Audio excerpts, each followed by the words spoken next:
Hey, it's Connor Smith, and you're listening to Music Row.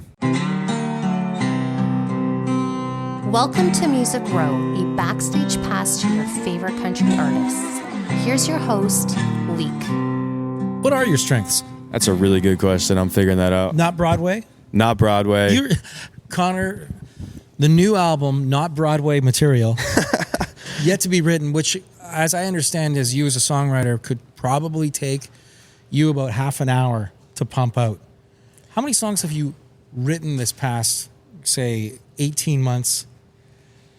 Because you've had 2 releases. We had 3 because we did a deluxe on the original record, and then we did the Storyteller EP, and then somewhere in there we had the song for Twister. So this has been a busy month, a busy year of music, and it's hard, when you're out on the road like we are. We're playing 150 shows a year. It takes away from time you get to be a songwriter, but it's just like, it's so funny as a writer too, because the moment I get an off day, the moment I get 2 days to rest, the amount of ideas that'll come through me. We just had Thanksgiving last week, got a weekend off, and I wrote 6 songs. You know what I mean? So it just kind of flows through. But we've written hundreds and hundreds of songs, and even as we're looking for this, starting to kind of dream about record 2 for next year, all the kind of older songs that are kind of coming back to me that I still love. I'm really excited to kind of see if those get to make this next record. Is that the test for you with a song? If you can remember it 4 months later, or do you have to go through an archive of 100 different loops, choruses, riffs in your phone and go, okay, let's try and hodgepodge a song together with all of this? People ask me a lot, do you listen to your own music, right? And nowadays, I don't listen to the music I've put out, at all. But I will listen to my demos for hours in the car. You've listened to it more than any fan. Oh, 100%. Out there. 100%. You've listened to it in variations that nobody has ever heard. Well, I think for me as an artist, when you get to hear a song that isn't out and a song that you love, you've written, you're proud of, when you listen to it, you're thinking of the song and you're listening to the song from a different perspective than your own. So I'll listen to a song and I'll try to listen from the perspective of the fan, or the perspective of my buddy, or the perspective of how are they going to react to the song? Hang on, Connor Smith, the third person? I guess you take a song and you go, okay, how would this react in a live show? Okay, how would this react if someone heard it on a playlist? How would this react if someone heard it on the radio? And so you can really kind of listen to songs that aren't out yet from that perspective, and that's something I do a lot. And so the songs that just make me keep wanting to replay it, and even as I'm looking into the second record, one thing I'm kind of saying right now is I want to go all off of heart and not off of head. I just want to listen to a song, and if it makes me feel something from the moment it starts playing, then I know that this song deserves a shot. I know artists want to stick to themes on albums, sure. Themes with an EP. Is that going to be something that you'll be cognizant of, or are you like, we're living in a singles world? I think I lean towards theme guy. I think that's where kind of my heart goes naturally, and I think that's what we did on the first record. Is that record has kind of this through line of a theme of growing up. Storyteller has a theme. Storyteller absolutely has a theme where every song is a different story. But I don't know if I really want to do that for this next record. I really kind of want to lean towards the songs that make me feel something, the songs that I think the fans will react to and make a part of their lives, and the songs that will enhance the live show.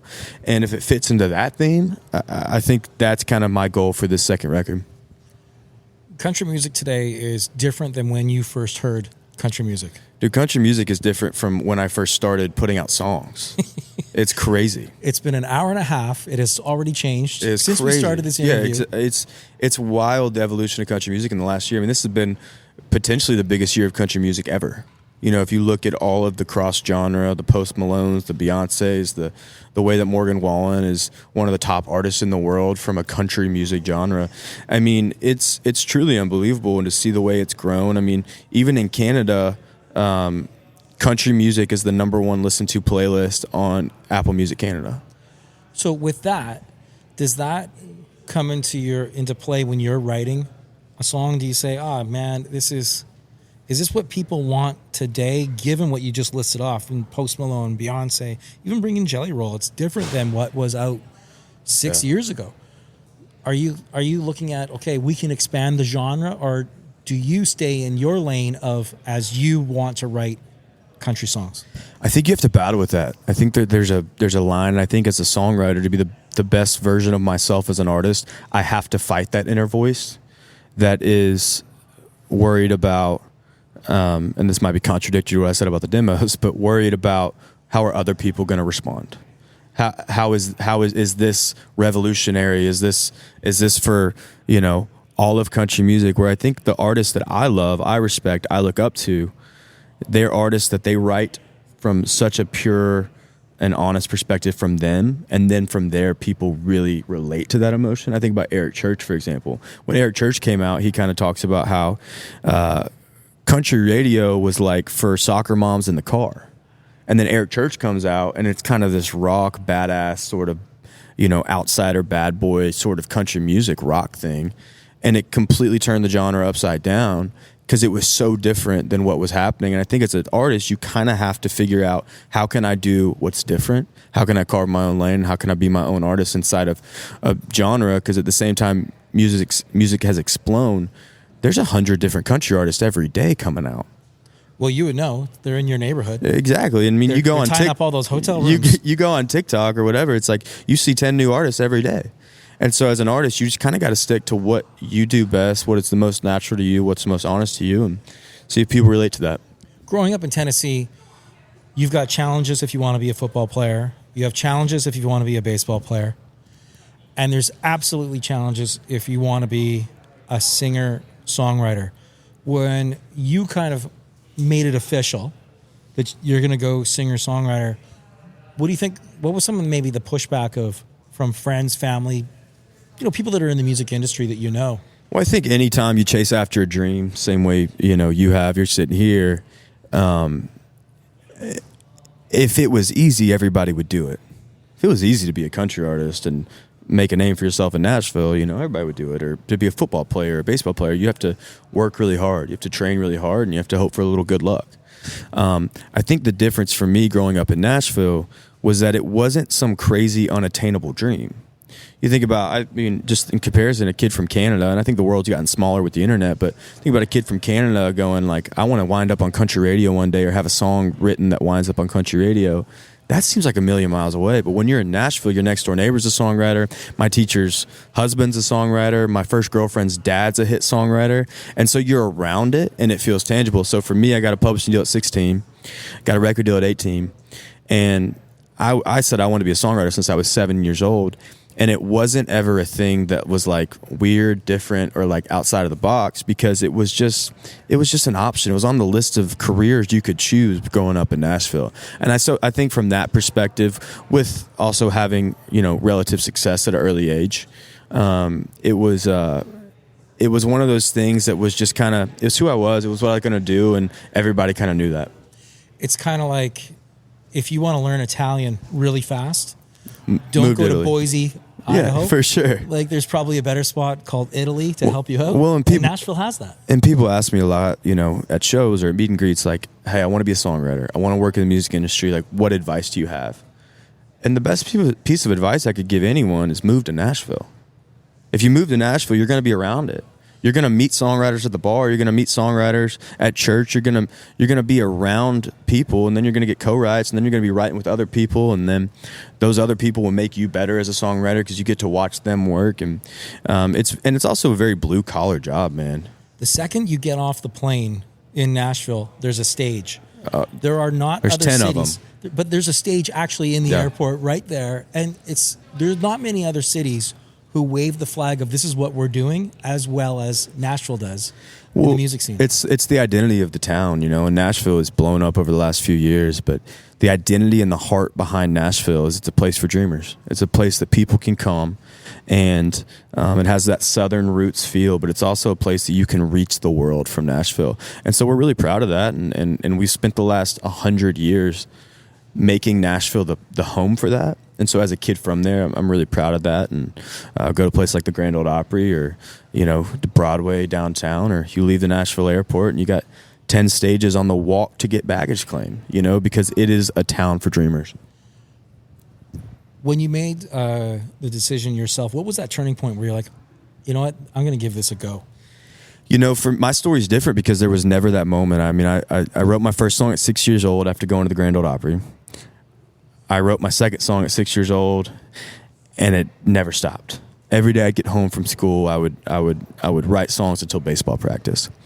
And then about 15, I got into rooms where people started to go, hey, like, I think you can be a professional songwriter, and if you want to sign a publishing deal, like, here are your options. So I got a publishing deal at 16.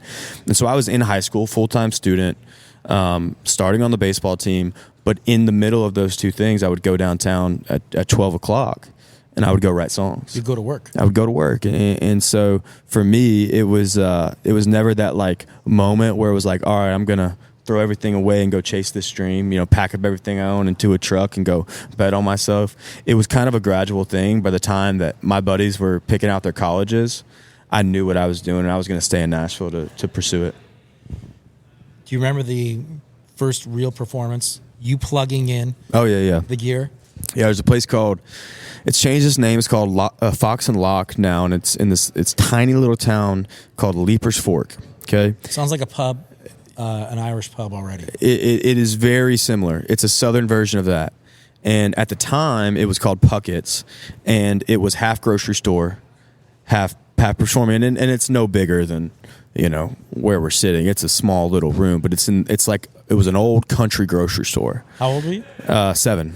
7 years old. And they do Thursday night open mic nights to this day. Now it's like now it's a big deal. Now, like, it's turned into, like, everybody knows about Fox and Lock and goes out there, and Thursday night you can't even get on the list for the open mic night. But back then, man, we would just drive 30 minutes south, and me and my brother would plug in as the Smith Brothers, and we would play one cover and one original that I had written. And so that was where I got my start. We're wrapping up the year. What does 2025 have for you? You're talking about new songs, and will there be a full release coming out in 2025? It's a good question. I think we'll find out together. I think coming off this year with 3 records and the amount of music we've thankfully been able to put out, as an artist, it's not all the time you get the full liberty and privilege to put out that much music in a year. And so thankfully I got a record label that's fully behind it and fully behind a ton of new music for next year. And we've got a ton of songs that I'm really excited to get out there. But I'm going to take the first 3 months of next year to turn off the artist and become a songwriter. I'm a songwriter in my heart before I'm ever a songwriter as a job. And it's like waking up and writing in your journal for me. Would you rather be the songwriter behind the stage, or is now the on stage thing kind of a new shine? I can't live without either of them. But if you put a gun to my head and said pick one, I would have to lay that down before ever laying down a songwriter, because it's my expression. It's my therapy. It's how I process the world, is through writing songs. It's as much a part of me as breathing. And the artist thing, the performing thing, has become this whole other thing for me that is, I love it. It's like playing in a baseball game for me. It's like every day I freaking love getting up on that stage, interacting with the crowd, meeting fans, seeing how songs I've written impact people. Getting to come this far away from home and have this many people show up tonight is a wild thing. And it's like remixing your album live. I took 2 months off this year after I got married, off the road. And dude, by about 6 weeks in, I was so ready to go play a show again. Marriage does that. Fair enough. But man, it was just like, I love them both. But for me, being a songwriter is who I am as my heart. Well, thanks for doing this. Thank you, man. Follow Music Row on X at Music Row Country, on Instagram at Music Row Official. Music Row is produced by Shed of Dreams.